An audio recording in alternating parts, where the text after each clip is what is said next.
I'm a professor of history in the department here at Western Illinois. I'm also the founder and co-director of the Chicago Race Riot of 1919 Commemoration Project, or CRR19. Chicago 1919 was the worst incident of racial violence in the history of the city of Chicago. 38 people were killed and 537 were injured. In addition, it had a profound impact on the subsequent shape of the city. Even today, in the 21st century, the city is highly segregated based upon race, and that is in no small part due to the events of 1919, which we call the origin story of racial segregation in Chicago. In order to uplift this history, as opposed to trying to forget or disappear it, which has not resulted in the racial harmony that we seek, we created a public art project. The idea is simple. 38 people were killed in 1919. We want to design, create, and install 38 markers to be located at each place where someone was killed in 1919, so that when someone's walking down the streets of Chicago, they will be reminded of or educated for the first time about this history. This is called public art, art in the public sphere. It's based upon an ongoing Holocaust memory project in Germany, where there's similar markers that are installed outside the last known residences of Holocaust victims. In order to sort of build this project, I've done a lot of work in the city of Chicago, connecting with various members of the community, especially on the south side where most of this violence occurred.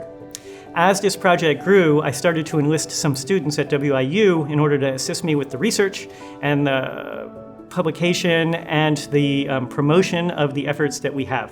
One of my graduate assistants last year, John Frevaletti, was wonderful in helping me to do research on the 38 people who were killed.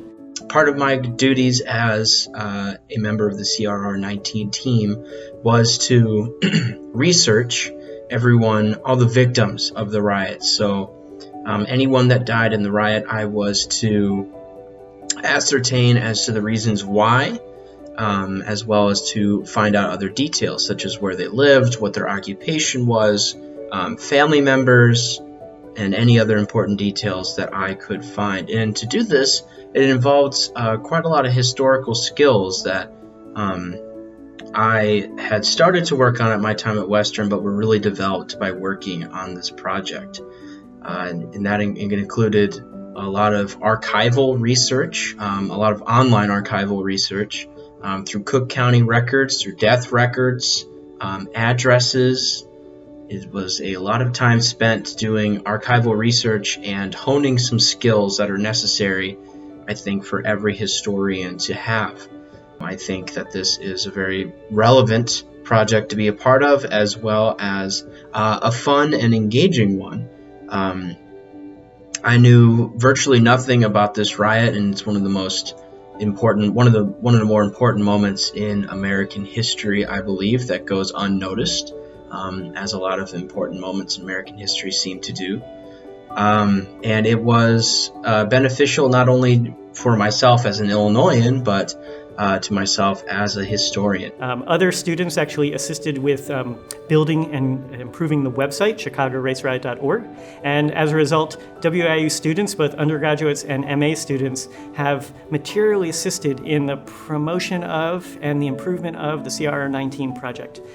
I've also started to teach this history much more in my Intro U.S. History class, my Public History class, my Urban History class, and my African American History class.